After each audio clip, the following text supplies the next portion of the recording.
Guys मैं दुकान पर आ गया। Hello guys, good morning. मैं हूँ प्रशांत सिन्हा, दुकान वाला वीडियो में आप सभी को फिर से स्वागत है। तो आप सभी लोग कैसे हो? आशा करते हैं बहुत अच्छे और खुश होंगे।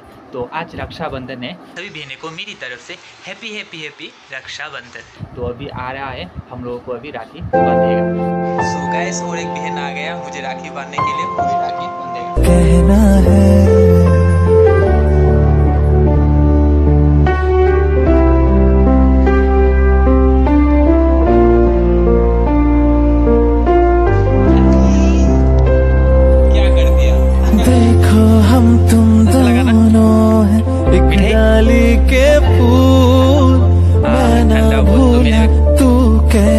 मुझको गई भूल। ला ला ला ला ला ला ला ला। देखो हम तुम दोनों हैं एक डाली के फूल। मैं ना भूला तू कैसे मुझको गई भूल।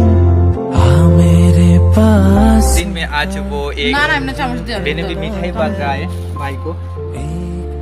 हजारों में मेरी बहना है सारी उम्र हमें। गाइस देख सकते हो ये वाला बहन जो है ना, तो मुझे भी अभी राखी बांधेगा। तो देख सकते हो तारों का सबका कहना है ला ला